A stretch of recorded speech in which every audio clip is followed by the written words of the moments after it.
I was told I needed a gavel. I don't need a gavel. I got this thing right here. It's an Irish blackthorn. Works pretty well. Ladies and gentlemen, I'd like to welcome you to the 2021 InfoAge Awards reception. This is probably our 13th. We started in 2006, where we rebuilt this room over a period of months. And someone by the name of Pat Thacker and Duncan Thacker, I don't know if you ever heard of Thacker Concrete, was one of our biggest supporters at the time. And they gave us the money to be able to rebuild this room, which if you talk to anybody who was in the Army at that time, you would find out that this was about 8 offices in here. We literally blasted concrete. I remember Dan Lee in the corner up there trying to stop a leak with about 50 pounds of spackle. I remember my son Jimmy, who used to be a bartender, and he was painting on the floors, lying down with his paintbrush. So a lot has happened over the past, right now, I guess it's 15 years, 2006 to 2021. And I'd like to welcome you here. Really, this is very important to us, and I'm very happy you could make it. Before we start, a couple of admin announcements. The important things. Bathrooms, ladies' room is right there. Men's room is just the other side of the lobby. Okay, we have paper towels. I want to let you know. It's one of the things. Don't laugh. We didn't have them in 2006. Bring your own. We didn't have much money then either. Fire exits, literally that door, down the hallway and out. And this is concrete room. So if the fire is just going to be localized, you don't have to worry too much about it. Use your beer.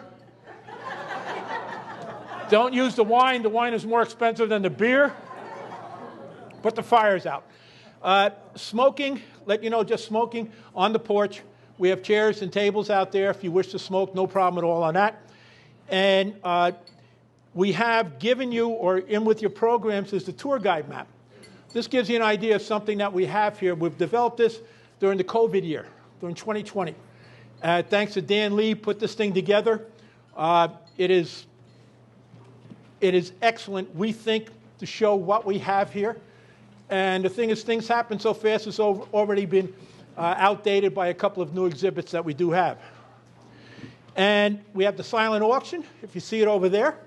If you're interested in it, there's some pretty good stuff there. One thing, if you look at Nicholas Restaurant, anybody ever hear of that? Okay, I have it over there. How about Christine's? Anybody up on the North Jersey shore? Well, I'm going to be fighting you for it because I tell you, I love going there.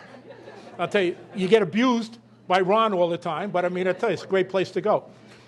And one other thing, too, if you get a chance, go down a hallway, and I'm going to talk about it in a couple of minutes, during a break or something else like that, and look at the 9/11 exhibit. We put this together, Bob Paracelli and a couple of 3 other guys put this thing together. And when we were talking about it, what we said, we want people to go in there, you know, and sad, and, you know, it happened, and we want you to walk out angry because people don't understand and they forget what happened. I mean, I've talked to friends of mine over on the West Coast and in Denver, and they said, well, you know what happened? So I said, you don't understand the traumatic effect it had on everybody in this area. So anyway, just take a look at that. And on a lighter side, when I finish, 30, 40 minutes, the caterer is going to come in and he's going to buy tables, you know, have you go out rather than having a rush. I'm concerned about the rush because Crowley and I were both in the Army, and, you know, food, forget about it, man. We're there. So to start again, I just want to let you know some of the people we have here from our Board of Trustees. Our chair, Tom Sedergran, over there. Do me a favor, please. Hold off on the applause. Most of these people have big enough heads as it is right now. I would prefer that we all do it at one time at the end. Is that okay? Okay, good. Vice Chair is John Cervini right here. Stand up, John. Okay, John. You got it. Jules Belicio, Dr. Belicio, Fred Carl, the founder, the guy that started this thing years ago. Tom Crowley, former chair. Andrew Diller, also our webmaster. Bob Hart. Where'd you go, Bob? I saw you there. There we go. John Henry. Steve Lang. Henry Muller. Dan Lieb, very important member of our staff, our board, Rich Shackley, our lawyer. And to this staff side, thank God we have someone who's young that takes care of us older people doddering, Melissa Ziobro. And the honorees we have tonight, it's a little bit of sadness at the same time. We're going to be honoring John Waters. And John, good to have you here. We were going to have Neil Wilson. I don't know if you heard the story about Neil. He went into the hospital last weekend with pneumonia.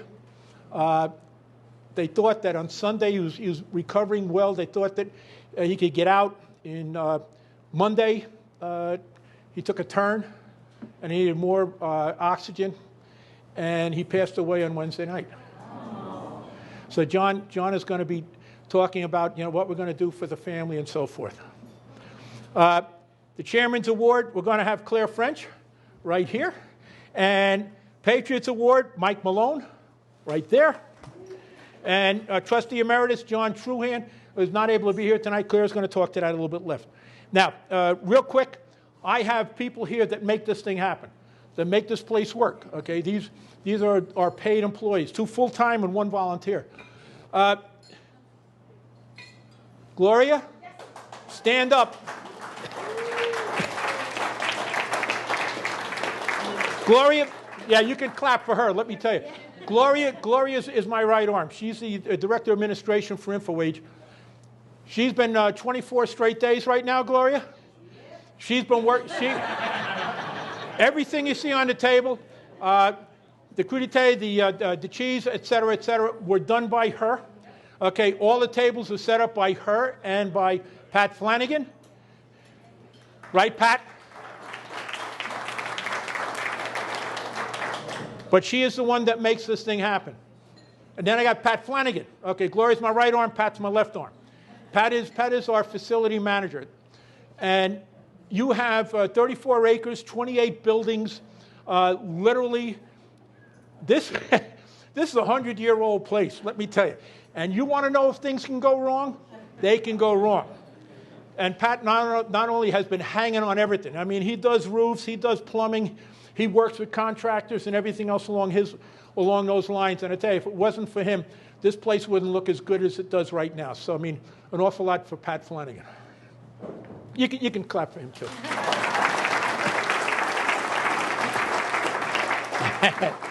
and last is going to be Lori Lauber. Lori's in charge of our ISEC, the InfoAge Space Exploration Center. I let her do whatever the hell she wants to do over there because she does it right. You ever have a manager, you just tell them, here's what I want, and they do it, and you never have to worry about it? Well, that's the type of person that she is. And I tell you, our ISEC, InfoAge Space Exploration Center, has the dish that you all know about, and that is our Statue of Liberty. That is the thing, the icon that we use, and that's our logo. So I just want to tell you, Lori is the lady that does that for us. Does it very well.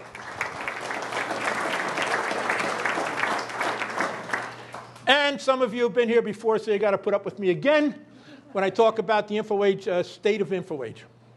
It's been 2 years. And, wow, what a year we had last year. I don't think anybody expected anything along those lines. And the roller coaster ride of 2020 is over, and it has had a profound effect on InfoAge. In spite of the COVID-19 virus that shut down an awful lot of other museums and closed them out, either shut them down for a period of time or closed them out, we didn't. We not only survived, but we remained open and vibrant. Initially, we had to close through the end of May with an estimated loss of funding of $37,000 because we got a lot of our stuff through school groups coming in. We have the volunteer center over on the other side where we have volunteer faith-based groups that come in, still doing Sandy work, folks, because Sandy is still here with us, and a lot of people don't realize that. By the time we opened in August 1st, when they allowed us to open, our lost funding was over $87,000. And that is over 1/4 of our budget, and it really impacted on us.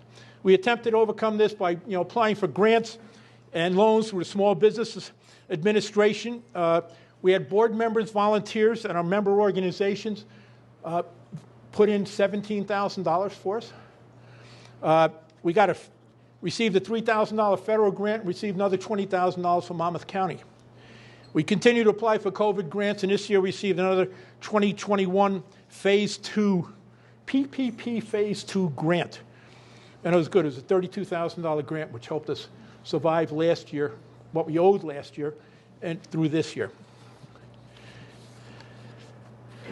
Continue our mission. We modified our business model through virtual and online presentations.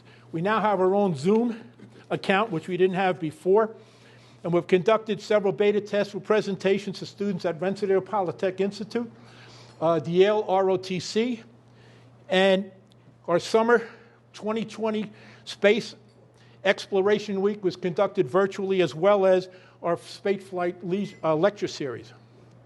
We did a Facebook Live presentation at Vintage Computer Federation, where we had people coming in. It was done virtually through a combination of pre-recorded and live demonstrations. And we're continually working right now on how to reach our visitors through video and virtual means, as well as live, being here. Here are some of the other accomplishments that we had in 2020 in spite of COVID. And I got to tell this to you because I'm so proud of what the people have done around here, and it's amazing. I mean, in what we faced and everything that went on. We developed and implemented a COVID-19 plan to protect our volunteers, docents, staff, and visitors in accordance with CDC guidelines. It was so well written, a couple of other organizations used it. We gave over 2,000 N95 masks to several area hospitals, local emergency workers, and responders, especially in Wall Township. We gave a lot to the folks there. Our brochures, tour guide, and other printed media, one of which you have, were revised and reprinted to provide continuity, consistency, and uniformity of message, which we hadn't done before. We had people doing things, but it wasn't coordinated. And thank God we got a coordinator right now. And the reason we have a coordinator right now, our message is because of the young lady over there, Melissa Ziobro. I'll talk about her in a second. Our website continues to be developed, thanks to Andy Diller, that volunteered. Who the hell would volunteer to put a website in this place? I don't know. I mean, literally, our website is a couple of thousand pages long. Once you get past the main pages. Discovery Channel. I don't know if you ever seen it. The show Billy Does Brooklyn visited InfoAge in December, and they filmed both the ISEC and also the Vintage Computer Museum for segments of the show that was shown in March and April. Melissa volunteered to be our social media coordinator, where she developed and implemented an online strategy and engaging presence through our social platforms. Another volunteer is our Chief Technology Officer, Martin Flynn. He and the IT committee are developing InfoAge's technology strategy. We were literally getting hosed by Comcast and some of the others around here. And he has done a wonderful job about bringing down some nice cost savings. And in accord, another thing I'm going to talk about in a minute.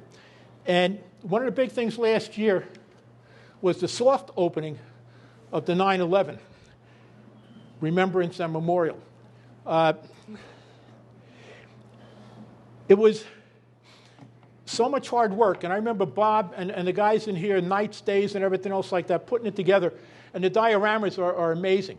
And you know what I want to do is make it a bigger, so there's more room for what we have there. But again, we had the formal opening was here on the 20th anniversary on 9/11 a couple of weeks ago, and we had about 60 people here. And 60 people when some of the towns are only drawing 10 and 15 people. I mean, we had 60 people here. We had fire engines, and we had people walking in and coming out angry. I'm talking about angry. Very angry. So he made tremendous strides also in improving our campus. Buildings were painted, and we emptied out, again, this is a COVID year, we emptied out over 20 large dumpsters of artifacts. Well, to someone who's an artifact. But it's like, gee, my grandfather died, and he left this radio from 1952, and we want to donate it to InfoAge. Well, thank you very much, man. We appreciate it, but I don't know if we really need that. And then we find it in one of our buildings. So we're collecting all this stuff. I'm not saying that we don't want it. It's just that, the stuff that comes in that is an artifact and stuff that comes in that isn't an artifact. But we had we got rid of CBOT a couple of years ago. We finally dumped all the CBOT garbage this year. It took us a long time to get rid of it, but it's finally gone. And the Military Technology Museum, I don't know if you've been out there, that's building 9011, ABC, has about 21,000 square feet of military equipment, some of which is only here. Smithsonian doesn't have it, one of a kind. Okay, we have a tank that can do about 46 miles an hour on a paved highway. It has done 46 miles an hour on a paved highway. Last year, in 20 and 21, we picked up 2 more tanks, an M26 and a Korean M47. This year, we got 2 self-propelled artillery pieces and an Honest John rocket. I just want to let you know, tell the people in Wall Township, we are not starting a militia. Okay? However, I mean, if you need stuff, we have stuff, okay? These items are being repaired and painted by young high school kids. We literally had a couple of high school kids that were working down at Seagard, and they saw some of the stuff was moving up here because Seagard didn't want it anymore. It's junk. To us, it's a treasure, So these kids came up. First it was 1 kid, then it was 2, then it was 3. We got kids coming in from Staten Island with their parents, okay, Barnegat, with their parents, coming in, buying the kids lunch, and these kids are all over these pieces of equipment, sanding, grinding, painting, doing everything they can for it underneath the tutelage of one of our docents out there, a guy by the name of Rick Wark. Crusty old sucker, but I'll tell you. Okay. And finally, for 2020, our volunteers put in over 15,000 documented hours that we know about volunteering during the pandemic year. And that's when a lot of people were staying home. We still have people coming here. So now on to 2021. This is only going to take 14 minutes. Okay. We are open almost back to normal. I mean, our attendance is unbelievable. It's up. Once upon a time, we're lucky if we get 10 people on a weekend. Now we get maybe 100, 150 people a week. So, the 3 days we're open. Historic Divers conducted its annual Shipwreck Symposium in May. It was known as Heroes, Shipwrecks, and a Melon Patch. If you want to know what the hell a melon patch is, you got to talk to Dan Lieb over there. In July, we hosted Camp Invention for young children. And in August, we also Camp Invention as well as Space Exploration Week. And in August, we held our World War II weekend. This month, the VCF is hosting their VCF East Conference. This is where you get a bunch of techies that come in here literally from all over the world. The last time we had it in 19, we had over 800 people attend from Brazil, Europe, about 5, 6 countries in Europe, and probably, I think it was 14 states. One of the last things we have right now is after years of fighting with Xfinity, and I think I mentioned this about the problems we have with Comcast, over internet service or lack thereof, especially over the past couple of months where Comcast has cut back on their internet,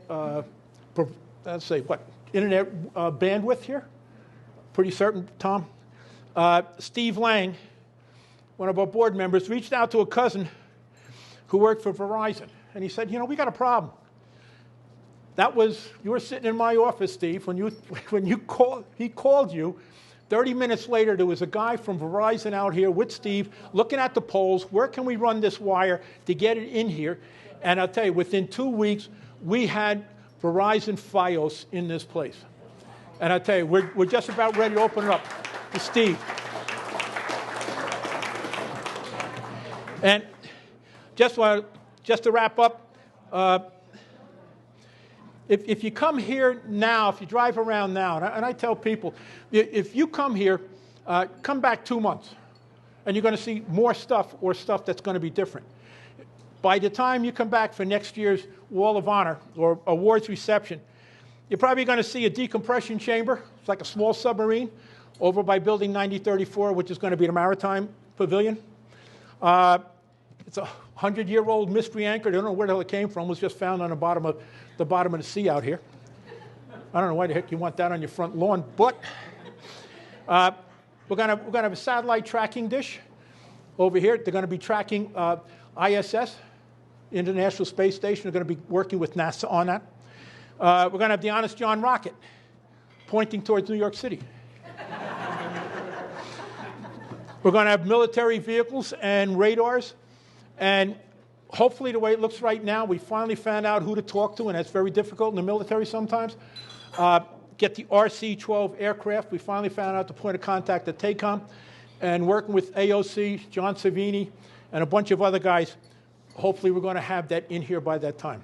So we got a lot of great stuff happening, and the reason we have it happening is because support from people like you, okay, whether supporting us either by visiting here, coming here, and supporting us for the awards reception, whether it is becoming members, whether it's becoming with your company, okay, supporting us with, let's say, contributions or match funds, whatever it might be. You are the folks that make this thing happen. I'll tell you, if you had seen this place 15 years ago, you would have said, you're out of your mind. Okay, I got to remember sometimes I'm not still in the infantry. But it is because of you we are where we are today. And this is just the beginning. And I tell people, Christ, I'm 79 years old. By the time, I'm not going to live to see the way this place is going to be. Because I tell you, we have so much to do and so much coming up and so much that is being done right now. This is going to be an amazing place to be. And you folks can say you're a part of it. So anyway, that's it, ladies and gentlemen. The caterer is going to come in and tell you who's going to eat. It's not my fault. I told her. You tell the tables because I'm not going to do that, okay? But thank you again very much for coming here. Thank you for everything.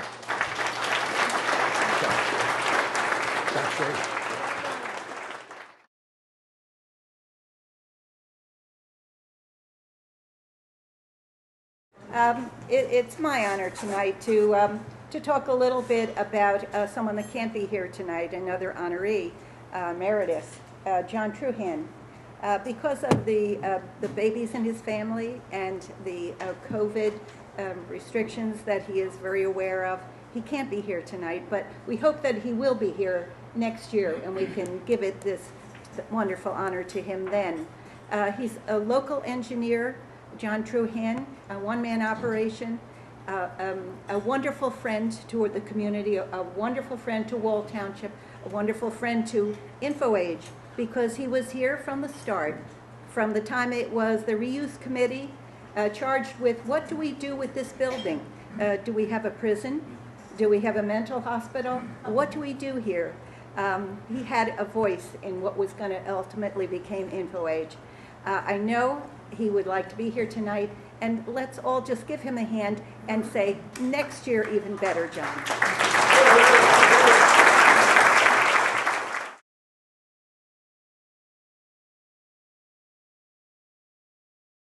Claire didn't mention, approaches 25 years, I would say. So when you think about it, you could have had a baby born, go completely through college, graduate school, and still do postdoctoral work in the time that we've been doing all of this. And it was an honor to work with John, and I look forward to seeing him next year. It's also an honor to work with Claire herself, wonderful person, both on the board of trustees and the executive committee. Wonderful experience. And all the people here tonight are special. And it goes without saying that Mike Malone is very special. Got two tables here, people who already know that. And if you don't, I'm not going to steal Tom Crowley's thunder. He'll let you know why. But Mike came here once, I don't know if you remember, but I do, because we were down at Bob Pericelli's World War II miniatures room. Now, Mike is a real fan of World War II, and that's a real understatement. And he came in there and he saw one of the dioramas. It happened to be a scale model of the church, St. Marie Église. Yeah. And when you go down, if you get a chance later, go down there. Michael, if he wants, he can show it to you because it's open. That area is open. It is beautiful, and that's the place where the 82nd Airborne landed on top of a German division. If you saw the movie The Longest Day, Red Buttons got stuck in the clock tower.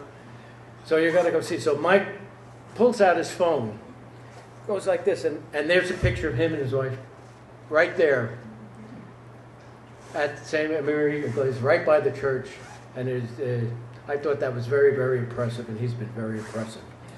So I remembered that. Okay, now, Wall of Honor inductees. Now, you've heard the unfortunate news about Neil Wilson, and I feel badly because he was here just 2 weeks ago. We were sitting in the lounge where the food is, discussing things, and he was very animated and very excited about getting the award and everything else. And we talked a lot about a number of things. So one of the things I just wanted to mention is, and I'll try to do this lightly too, the criteria for selection of Wall of Honor inductees. This is a true story. It just happened a couple of weeks ago. Gentleman came in here and talked to Bill, who was manning the front desk. And he paid his admission, and then he looked around and he saw all the plaques on the wall out there, the Wall of Honor inductees. And he said, wow, how do you become a Wall of Honor member? He said, 50 years ago, I worked here. I worked here for 30 years, and I did a lot of good things. I worked on a lot of programs. You got to know Bill. So Bill says, this is true. He says, that's the second criteria for becoming a member of the Wall of Honor. And so the guy said, what's the first criteria? And Bill says, donating large sums of money. And of course he was kidding. The second criteria is certainly the most important, because the people we honor, and we have to get the stories out, are people who have done tremendous and significant technical support for the soldier in the field. So I just wanted to say a few words for those of you who don't know anything about Neil Wilson. Maybe you didn't read his bio in there, but he had a unique but critically important expertise in what we call microwave and millimeter wave transmitting and receiving tubes, okay? And you say, okay, what's that all about? Okay, if you look at the names of the things, and I had to write a few of them down because it's a very esoteric area, and he was one of the government experts. TWT amplifiers, traveling wave tube amplifiers, that's what it means. Backward wave oscillators, klystrons, magnetrons. Wow, okay? And they're used in the latest advanced radar systems and electronic warfare systems. And those are the two main areas of expertise here at Camp Evans before it closed, starting in World War II, 1941. Now, Neil had spent a lot of time working on the premier programs in the Army. Patriot missile system, okay? Here, the Firefinder radar, okay? Now, Patriot is our main air defense system. Firefinder, okay? You may not know this. It's a family of radars. But here's a very interesting little story. Nixon and Kissinger started negotiating with Communist China in the 80s, 70s actually, because it was a way of surrounding the Soviet Union. We had bases in Turkey, we had NATO. Now, if we added China, we had the Soviet Union surrounded. Okay, so we played kowtow to them and everything else. And later on, as negotiations went on in the 80s, State Department said, well, Chinese representative, what is it you want? We'll have a quid pro quo here. Believe it or not, what the Chinese said was, we want Firefinder radars. Okay? Now, the State Department has to come down to the Department of Defense, Department of the Army, and say, Communist China, not Taiwan, wants Firefinder radars. They want the TPQ-37. What do you think?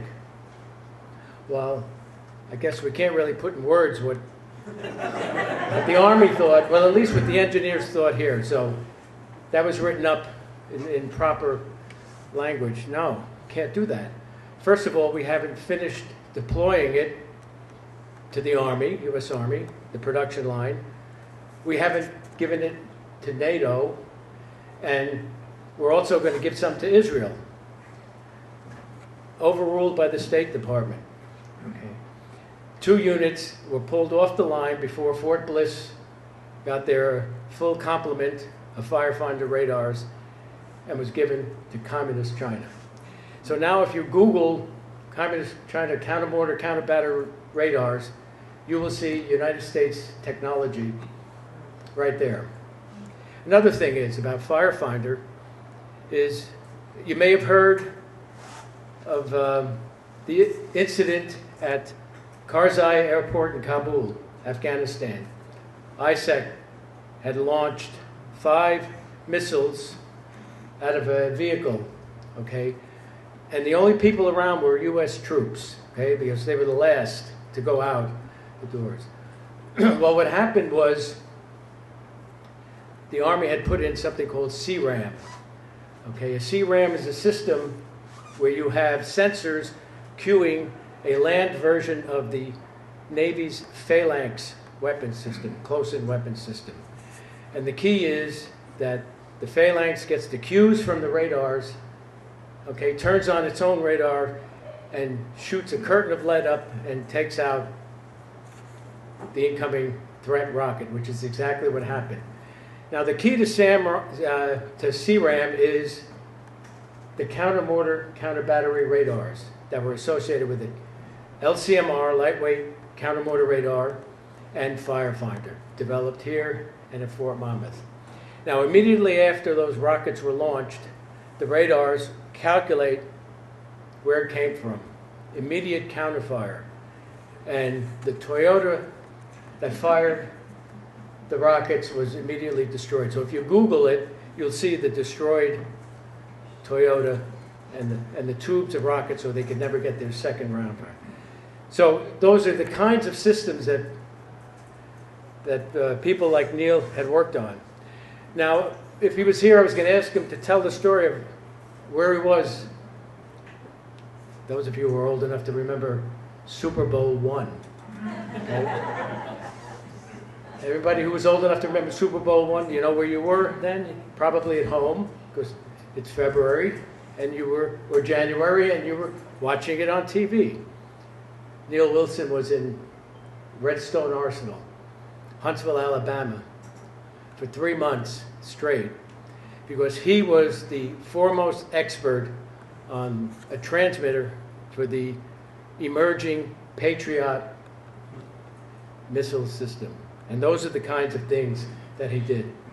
Now, the other thing was, if anybody wanted to know what the Soviets were doing in the area, who did they call? Neil Wilson, because he was one of the government experts, and he would chair these annual committees on the Soviet threat, okay, and where the technology was that they had, and and his expertise was very well known and very well respected for that. So, on a lighter note, just to end it, little trivia.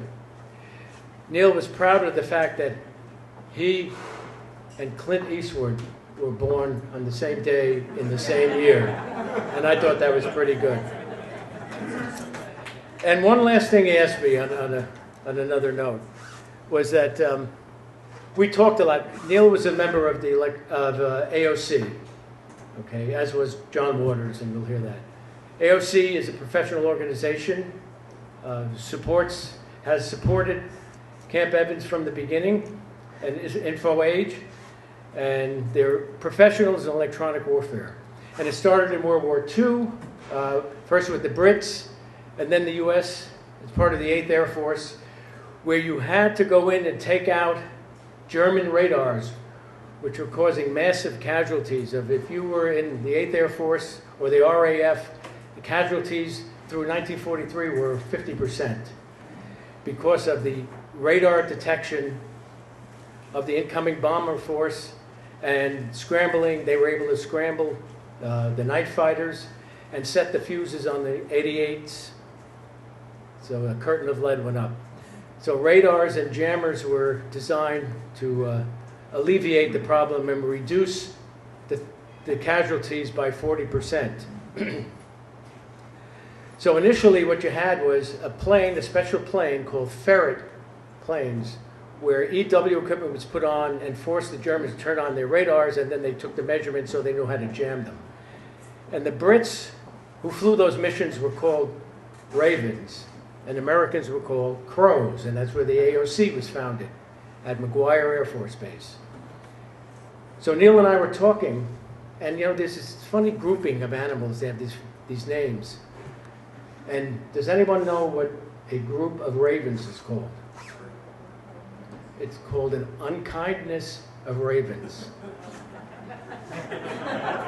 Okay, some of you may know, table 7, don't answer, what a group of crows is called. Thank you. A murder of crows. So Neil said, none of that makes sense.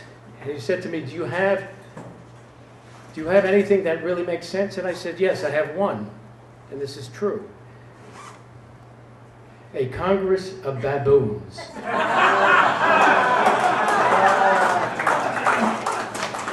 Okay, so please, in the spirit, please give a hand to Neil Wilson.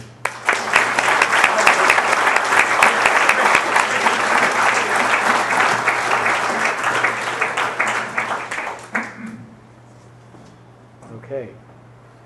Thank you, Richard. Okay, so please, in the spirit, please give a hand to Neil Wilson.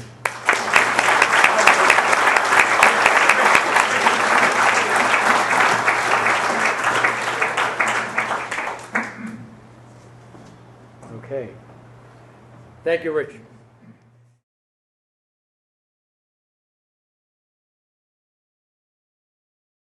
Okay, you get your rent-a-car agreement and you get an advance, and he rushes off. He goes to the airport.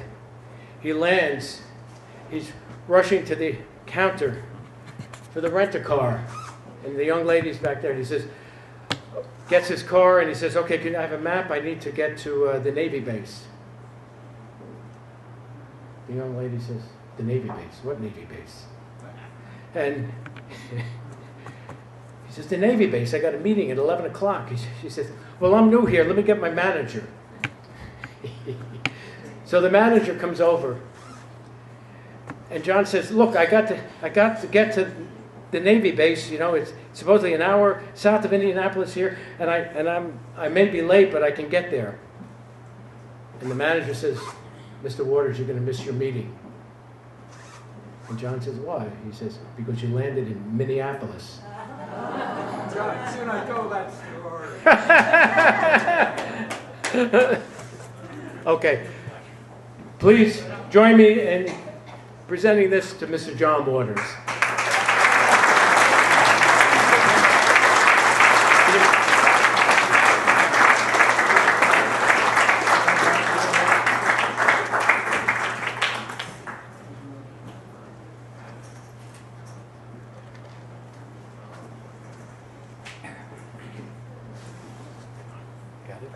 Well, come on, we're going to get a picture first. Okay. And then I'm going to clip this microphone on you.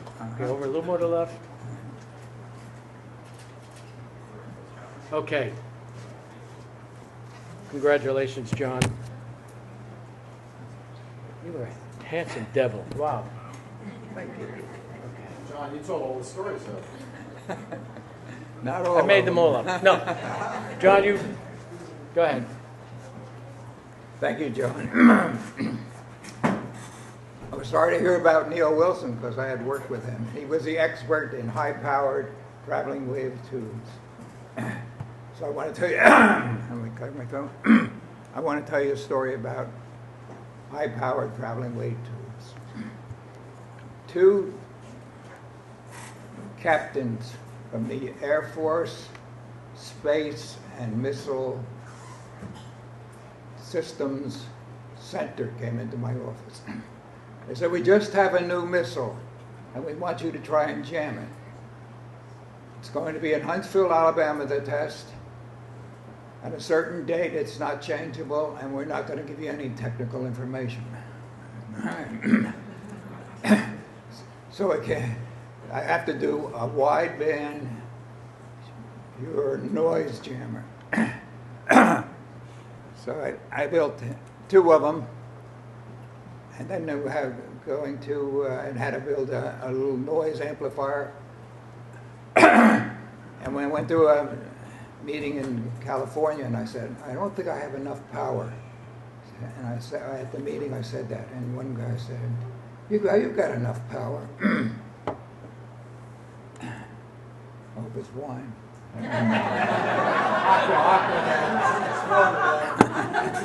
Doing great, though. And then a guy from the Navy, and this is all Air Force and Army, said, you know, the traveling wave tubes are noisy. And then a light lit up over my head. If you don't hook up the return signals into a traveling wave tube, it just makes a lot of noise. And I said, Eureka, that's it. I can do it. I can run the test. So we ordered, well, we had 2 of them, so I didn't need to buy them. And we had a standard horn antenna, and I had a GI and a sergeant drive down to Huntsville. And on the way down, one of the jammers malfunctioned. So I started working on it into the night, and they gave me a babysitter because of the high voltage. So, and I figured out it was a transistor. So next day at Radio Shack, I bought a transistor and put it in, and it worked. But then we ran the test, and the test was, well, I would say successful. They said, you don't have the need to know, but we can tell you that the missile did receive your noise signal. So I said, all right. So that's a technical one, but I want to tell you a story. It's not technical. And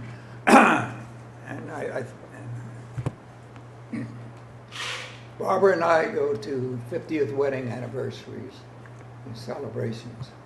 One celebration, I received a card from one of the guests for the Lieutenant Dennis Lazinski run, walk, ceremony, and test.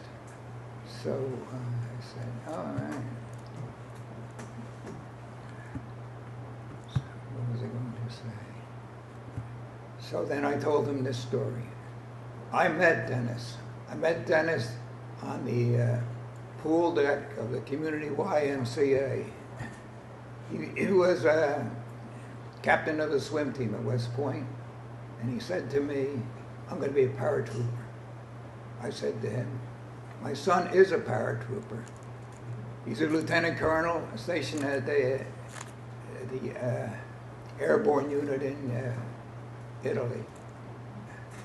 So I gave him my business card, and on the back I put Jay's telephone, not a telephone number, but his address and name. And if he ever gets assigned to that brigade to introduce himself, then he started swimming in one of the medium lanes. Also in there was Tom Wilkins, who had the Olympic record in the breaststroke, and he was out there swimming in the slow lane. So I was about to swim, and I swam in the fast lane. When I told Tom's aunt, she started laughing, but Tom did not appreciate that. Anyway, Dennis graduated, became engaged to his to his classmate, sweetheart, and they were deployed to Iraq with the Air Assault 101st. And during that, his vehicle was hit by an IED, and he was passed on. So they have this run for the 2-mile run or walk. And I said, I'm going to do it. Well, I run the New York City Marathon, but my running days are over. But I did do the 2-mile walk. And at the end, I met his mother, and I told her the pool deck story. And And she appreciated it. That's it.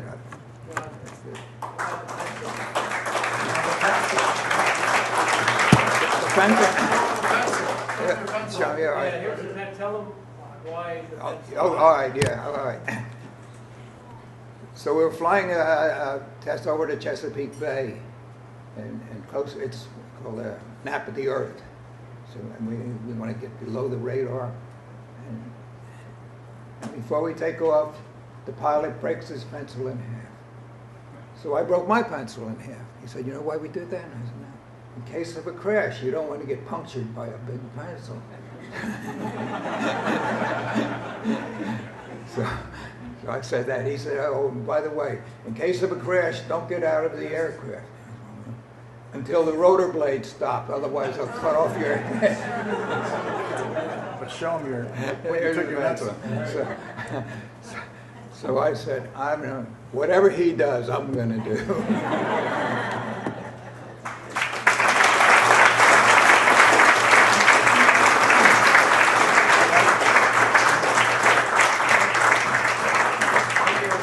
Aircraft Electronic Warfare, a memoir by a project engineer.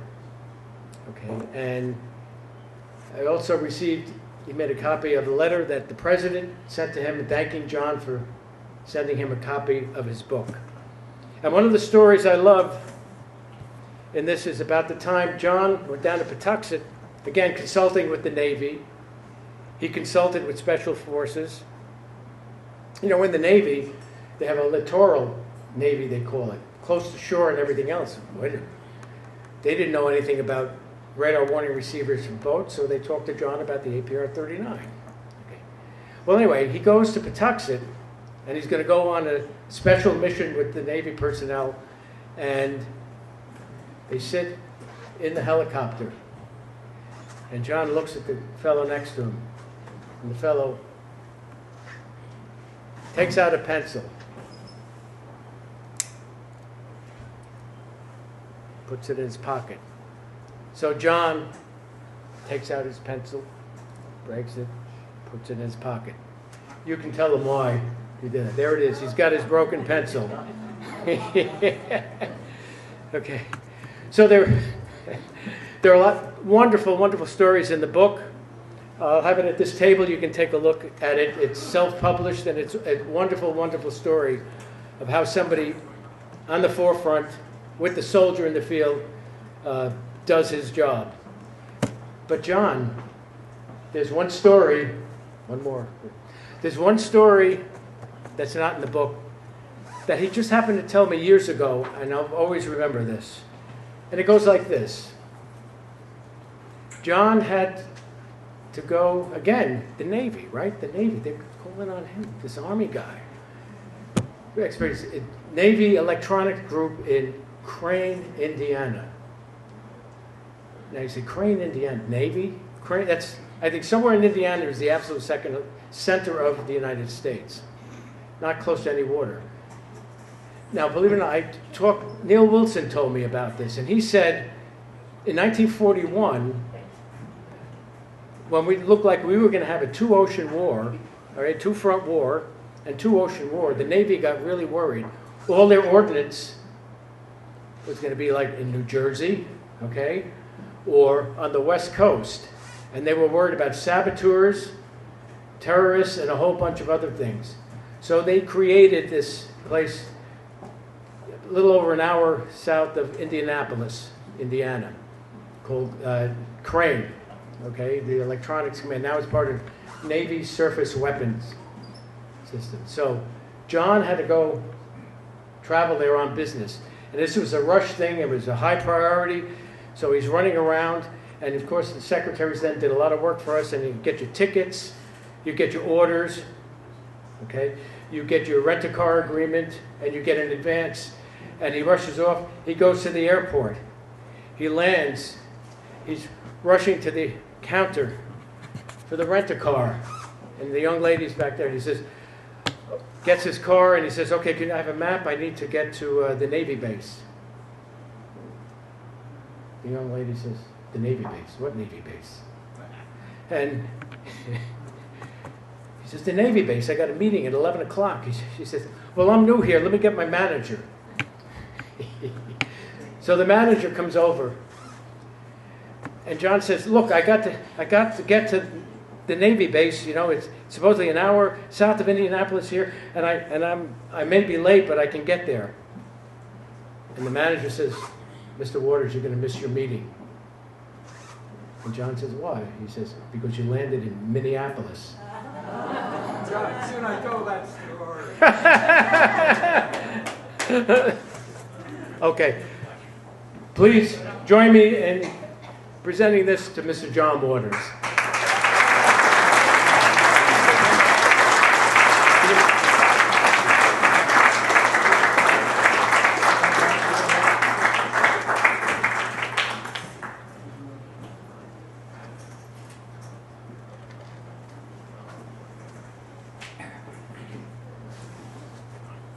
Thank you. Well, come over. We're going to get a picture first, Okay. and then I'm going to clip this microphone on you. Okay, over a little more to the left. Okay. Congratulations, John. You were a handsome devil. Wow. Thank you. John, you told all the stories, though. Not all I made of them all up. No. John, you go ahead. Thank you, John.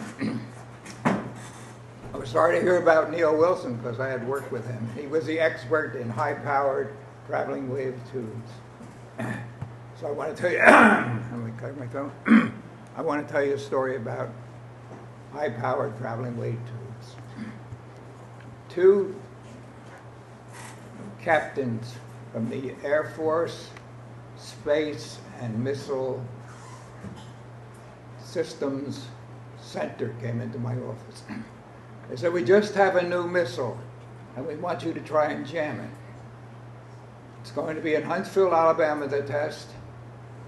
At a certain date, it's not changeable, and we're not going to give you any technical information.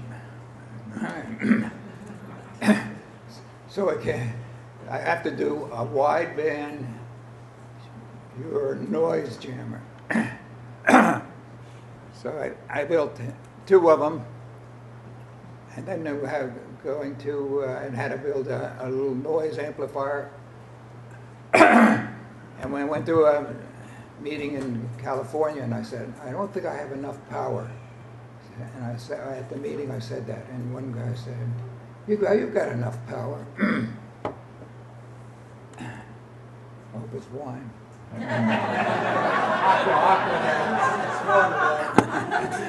Doing great, though.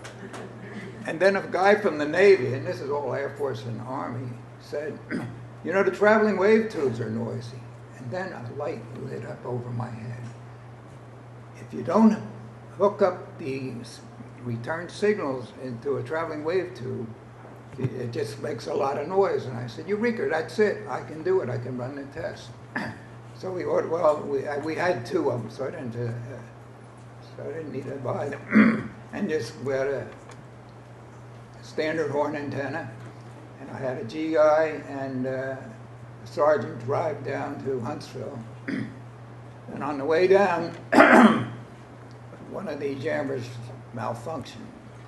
So I started working on it into the night, and they gave me a babysitter because of the high voltage. So, and I figured out it was a transistor. So next day at Radio Shack, I bought a transistor and put it in, and it worked.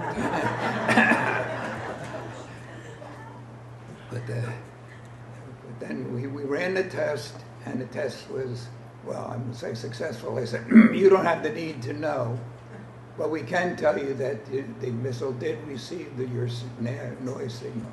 So I said, all right. So that's a technical one, but I want to tell you a story. It's not technical. And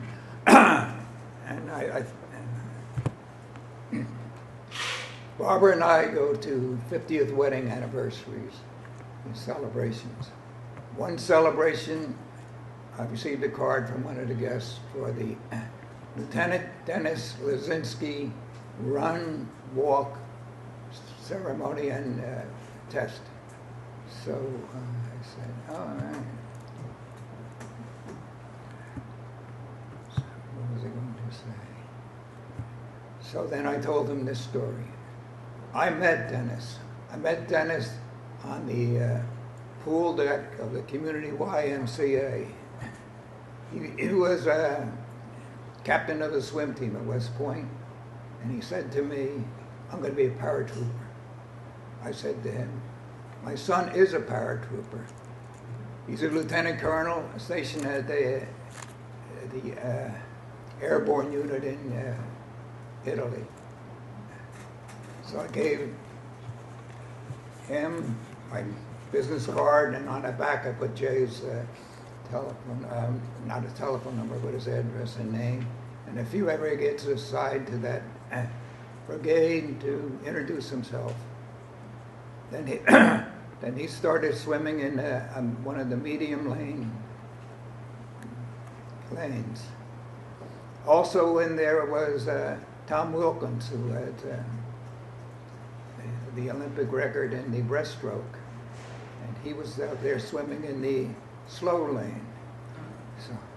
So I was about to swim, and I swam in the fast lane. When I told Tom's aunt, she started laughing.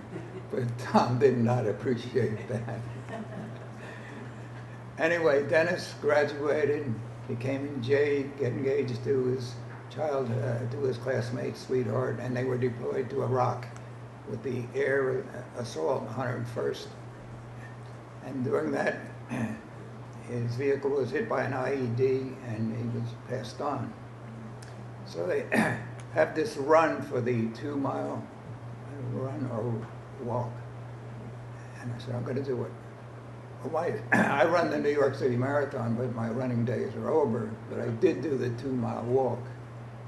And at the end, I met his mother, and I told him the pool deck. I told her the pool deck story, and she appreciated it. That's it.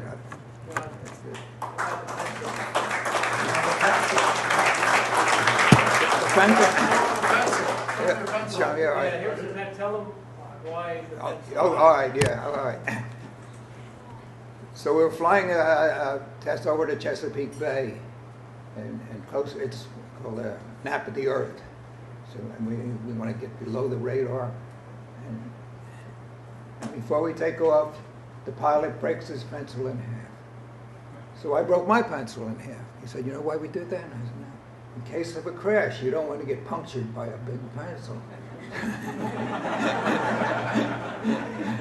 So I said that. He said, "Oh, and by the way, in case of a crash, don't get out of the aircraft until the rotor blades stop. Otherwise, I'll cut off your head." But show him when you took your pencil.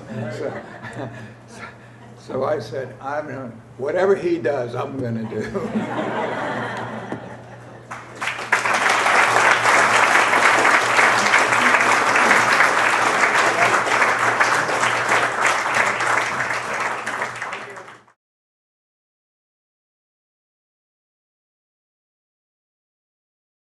Welcome, ladies and gentlemen. Wait, I can't say that? I can't say ladies and gentlemen? No? Welcome, y'all. For those of you that are from north of Trenton, that means you all. And for those of you from Pennsylvania, that means uses. So I'm from Pennsylvania, I can say that. Anyway, welcome on behalf of the Board of Trustees. It's great to see everyone here. As Mike pointed out, this has been an unbelievable year. We have done things this past year that good things that we've never done before.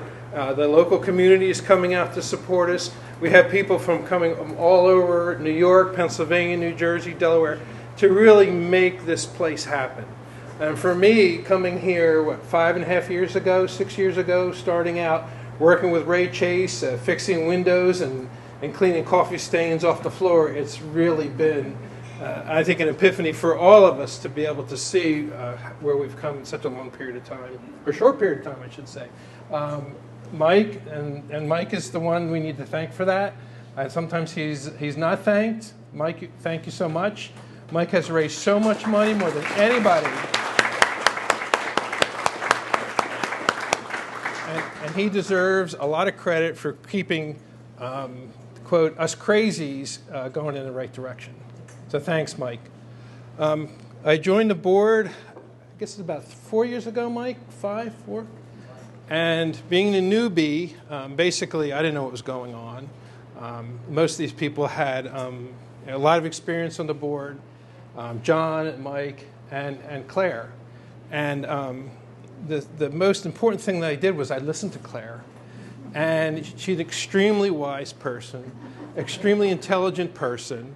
And you go through life and you meet all kinds of people that are, quote, intelligent and, quote, geniuses. And 90%, 100% of the time, they're not. But Claire is one of those people, and I don't want to embarrass you, but you're a great person to work with. I've learned so much with you in this short period of time working the board. And even last Wednesday, was it last Wednesday or the Wednesday before, we met in the lobby out here, and she gave me more words of wisdom. And that's what we need. We need those words of wisdom. We need to be listening and not flapping our gums and really learn and make things happen here. Claire, thank you very much. And I look forward to continuing to receive your advice and encouragement and ideas. Thank you. I asked Tom to give me some time to present the award to Claire.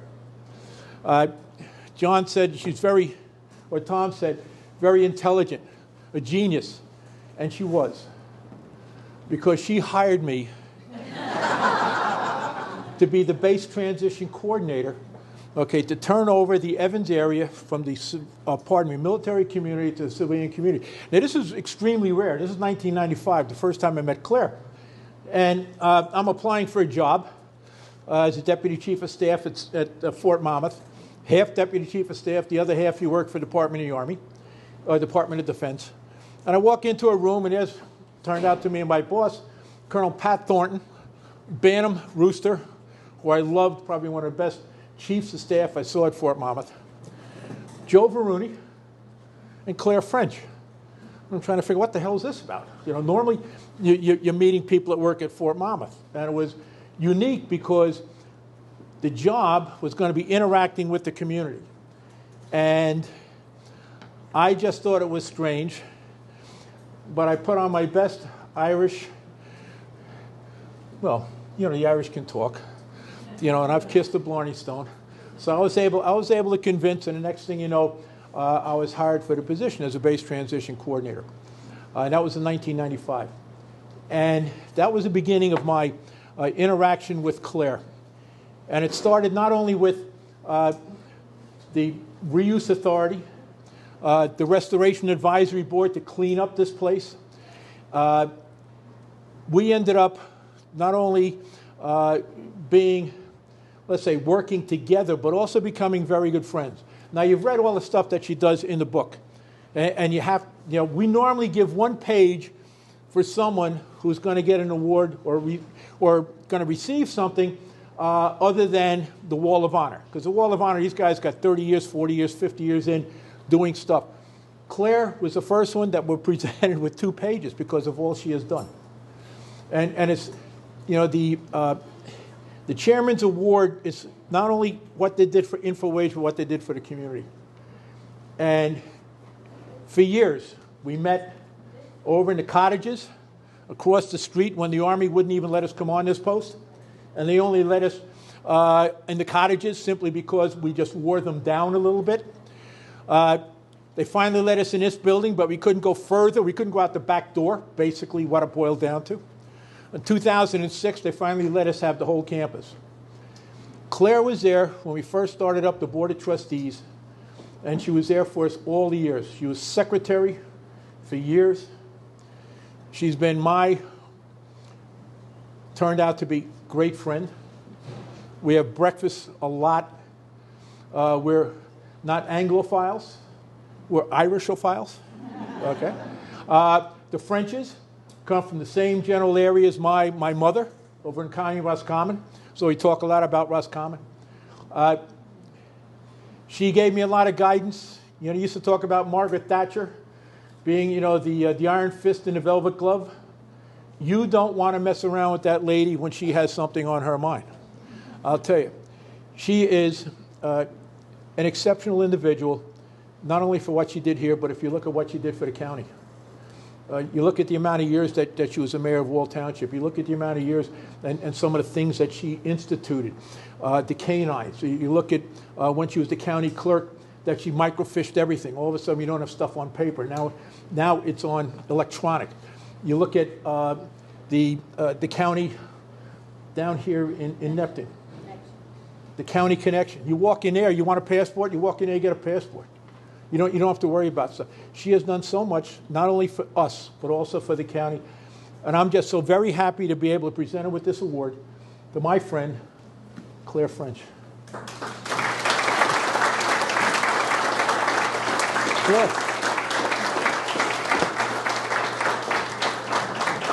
Come over. I'm gonna. I got to figure out what I can lean against before I fall down. Thank you. Claire, thank you very much. God bless. Yeah. Say some words and be kind. Okay. Here you go. Put it back on again. Thank you, dear. She says, say a few words. An Irish woman never needs to be prompted. I thank you for the kind words. Undeserved, because I'm in the presence of giants tonight. John and Neil and Michael, Officer Malone, the stories that they tell about the importance of their work. They're the true heroes in this room. But I would like to also say that the heroes in this room are every one of you, because every one of you here tonight has contributed to the success in one way or another. Whether it was a volunteering because they loved it, or it was the spouse of that volunteer giving up family time, which is the most valuable thing you have, so that their spouse could actually partake of the work here to make it what it is. So you're all giants, you're all heroes, you're all up there in my book. And I am the least of my brothers, believe me, tonight. And it reminds me of the story of the man that died at the Johnstown flood. And he went to heaven, and St. Peter said to him, well, before you can get in, you have to give a speech to everyone here. And it has to be a topic of something very important to us all. And he said, well, I'll talk about the Johnstown flood. The Johnstown flood was the biggest thing in history. The Johnstown flood was so important, and I'll be so happy to tell everybody about how important this was, and I was there. And St. Peter said to him, yes, but keep in mind that Noah is in the audience. Well, Noah is John, and Noah is Michael and Neil. You are the true heroes tonight. I'm so privileged to be here with all you heroes, but there are a couple of people in particular that I would like to thank and to say thank you for letting me be a small part of the success of this organization. I'd like to start with Fred Carl. Fred behind the pillar over there.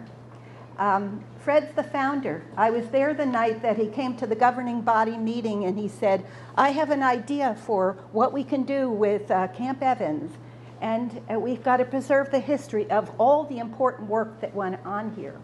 Now, I lived a half a mile away. My husband grew up a half a mile away. We all knew Camp Evans. They did a lot of secret work there. And believe me, they did a great job keeping it secret because no one in my neighborhood knew anything about what went on here. But because of Fred Carl speaking up at that meeting, the reuse committee said, you know, this man might just have something, but he's a big dreamer. Can it happen? Well, he looked at it like an onion. And as he peeled the onion, all those secrets were unveiled. And it was one important secret after another of the work that John and all the people out there on the wall, on that wall of honor, did. The work that happened here in this research arm of Fort Monmouth made the difference in every major conflict our country had since this building was ever built. And we have to thank them, because they were not thanked, because they couldn't be thanked, because their work was so secret. But we're here today and we're free, and we live in this country free because of those contributions and their expertise, these geniuses that were free to research and come up with the cutting edge of the military electronic warfare. Fred, I'd like to thank you so much for your genius and your friendship for all these years. Mike Ruane, my Irish Patriot here, he and his wife Barbara, they get in on the ground floor. And when you get in on the ground floor in working in InfoAge, that means you clean the bathroom, you make the coffee, you make the phone calls, you beg for money. Now, we can give lots of people credit, Mike, but Mike would rather have your cash. And you are a dear friend and always will be. You and your wife, Barbara, gems. Tom Crowley. Tom Crowley is our chairman. This elegant executive brought such class to our group. You never see him get mad, but you see him build consensus in such a way that tough decisions are explored and important conclusions rise to the surface. Tom, it's my honor to have known you these years and to thank you so much for all the hard work that you have done here. Quite a man. John Cervini. You heard John speaking about the labor of love, of talking about the history of what went on here. And unless he does, and unless he tells us, or Fred tells us, history can be lost. It's got to be repeated. It's got to be repeated to every generation, to our children and our grandchildren. We should have more young people come out to these events, because the work of these scientists and these geniuses has to be repeated. Tom Sedergran, and I know I say your name wrong all the time. Sorry, Tom. I knew someone named Sedergran, so. But terrible with names. But Tom, again, the right man in the right place to lead us. Tom is the man of the hour, and he's got the energy and the expertise. God bless you, Tom, in everything you do every day of your life. So our heroes in the room, Neil, John, Michael, God bless you all for all that you have done, and God bless your families for the contributions that they made to allow you to be here and to have done all that you've done over the years. I hope that everyone here continues to, as Mike said tonight, look in the different rooms at the different exhibits. Go look at those tanks in the military equipment museum. I went around the corner the other day. There wasn't one tank, there were 4 tanks. 4 tanks. We could have our own little war if we wanted, you know? And the equipment they have. It is absolutely fantastic history and needs repeating. I'd like to tell you a little bit about the heroes of my family. On my left here, my nephew and his wife Jill, Drew French. Drew is an engineer extraordinaire. French and Perello, you may have heard of them. They're one of the biggest engineering companies now in the state of New Jersey. And their main base is right here in Wall Township. And Drew is COO in the company that his father created and built. My daughter, Sherry French Haberman, Sherry and her husband, her wonderful husband, Bruce. Sherry has grown up in our family business and been the right arm of my husband in a non-traditional form of business, heavy equipment. Well, this girl knows how to collect money, how to talk to auditors, how to talk to insurance people and bankers. And if you can't do that, you can't succeed in business. My daughter, Sherry. My sister, Rosellen Mahler, lives in Point Pleasant Beach. She has the most important job in the family because she's an educator. 40 years as a teacher in the Wall Township system and Ocean County College. She taught our children the biggest and most important gift anyone could give to our families. Very proud of my sister. And of course, Bruce Haberman, my son-in-law, who works here for the gas company and is quite important to that company because of the excellent work he does. Well, I'm very proud he's my son-in-law. I could never ask for anything more. I am truly blessed. And then I get to the main course. And I'd like to say that he's not just 84-year-old eye candy.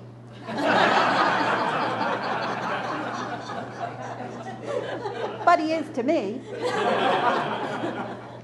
Now, in November, we'll be married 64 years.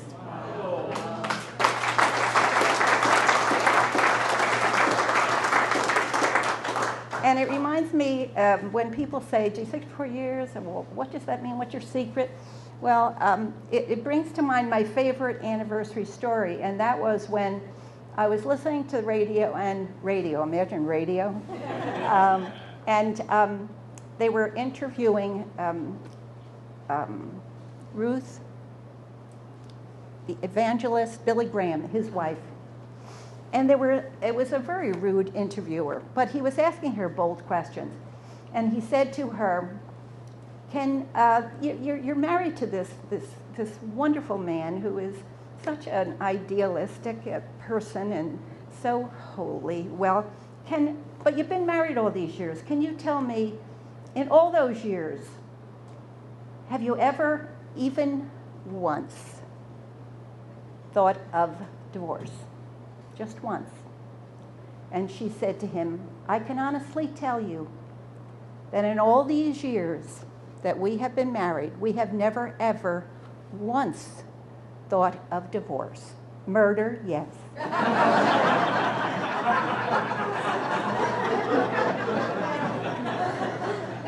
And I'm sure my husband has felt that way about me every once in a while. Now, he's built a successful company.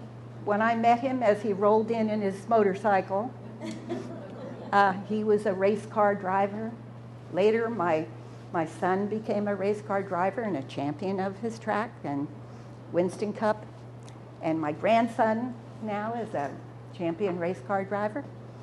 But it all came from this man who kept the family together in a sport that we all went together for. He's the man in my dreams, always was and always will be. And he's very good to me because not that he likes going to all the political events. As a matter of fact, he tells me, I will buy a ticket to anything I do not have to attend. Again, I am truly blessed. I'd like to just remind you tonight about something in your program that I think is so important when we're talking about the heroes. And that is our mission statement. Preserve, educate, and honor scientific innovation to inspire new generations of thinkers, dreamers, and visionaries. And vision, our parking lots filled with yellow school buses and students who are motivated to pursue the fields of science, technology, engineering, and math. I think InfoAge, with its volunteers, its clubs, its financial backing from so many of you, and the hard work of our leadership, has done that and has met their goals. I would like to say thank you so much, and God bless all here.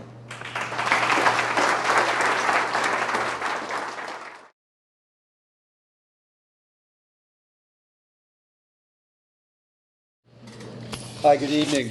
My name's Tom Crowley, and Claire, I appreciate the kind words. You've been all very patient, and I hope you're having an enjoyable evening, and we're pretty close to the end of tonight's festivities.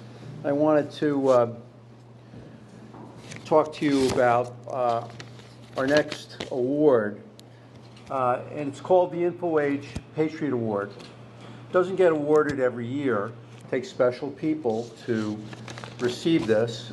We began it in 2016. The first honoree was the Honorable Christopher Smith, representative from New Jersey. 3 years later actually, the Honorable Kim Guadagno received the award. But what's the award about? The InfoAge Patriot Award recognizes men and women of extraordinary caliber who love, support, and defend our country and its interests, and who have distinguished themselves among their peers as being true patriots. This year's honoree is Patrolman Michael Malone, currently a police officer with the Wall Township Police Department since 2003. He fulfills this definition. So first of all, I don't know how you're all feeling. I frequently will drive past here as I leave the office, and I'll see a cruiser from Wall Township in the parking lot. And I'll pull over, I'll roll down my window, and I'll say, thanks for what you do. So I'd like you to, if you're in law enforcement right now, please stand. And I'd like a round of applause for all of you.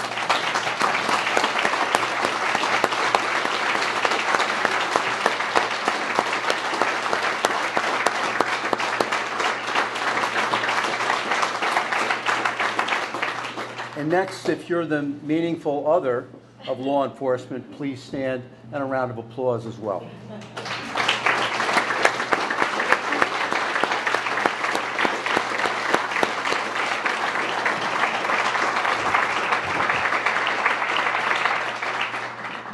So besides serving his community as a police officer, Mike led the effort to establish and dedicate the Wall Township PBA World War II Rockefeller Memorial Monument to a legitimate, real, big-time World War II hero, General Rockefeller. If you haven't seen this by the Wall Municipal Building, please go visit. It is an impressive sight. The Wall Police Department turned out. It was a wonderful ceremony. Please go visit it. I highly recommend that you do.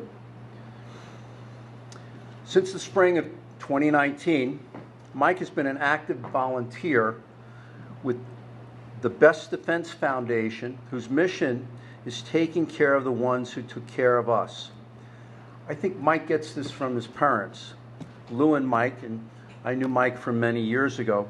I think this is part of where he gets his patriotism, his sense of responsibility.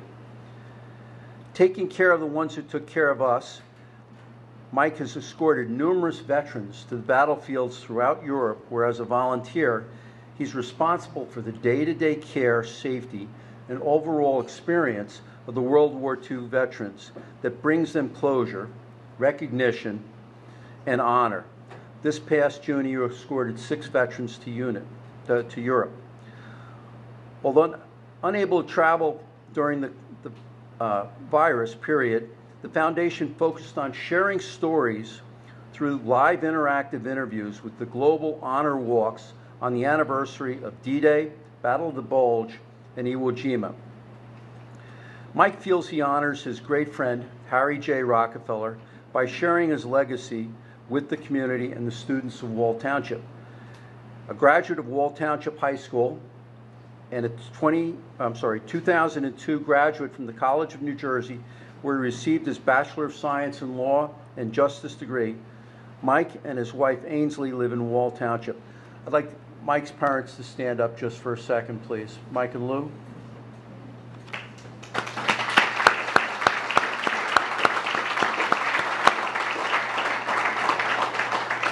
And I'd like to award the InfoAge Patriot Award to Mike Malone.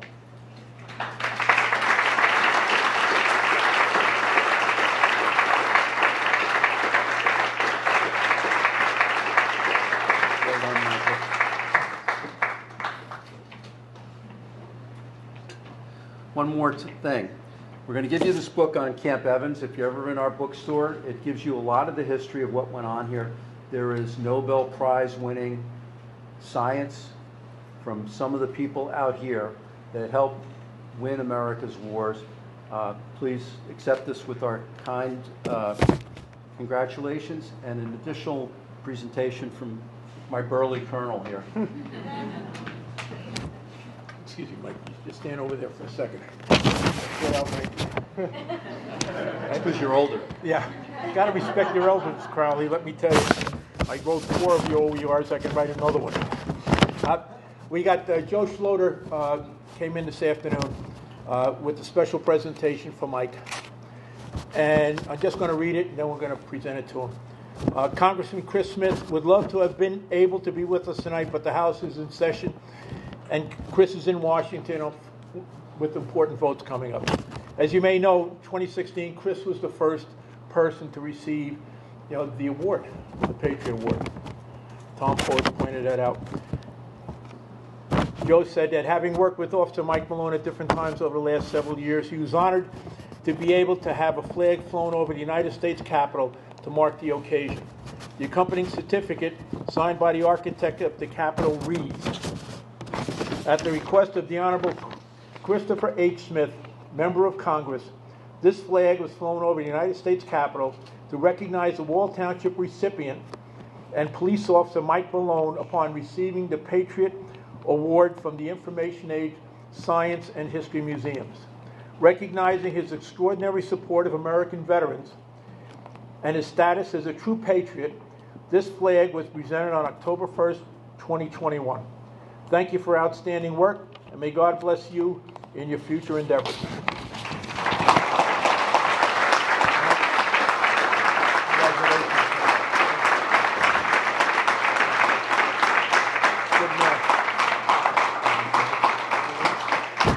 Before anybody gets carried away, I just came up here to get my stick back.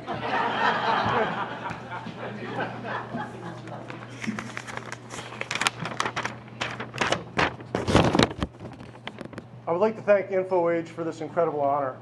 I'm extremely grateful and humbled to have even been considered for this distinction.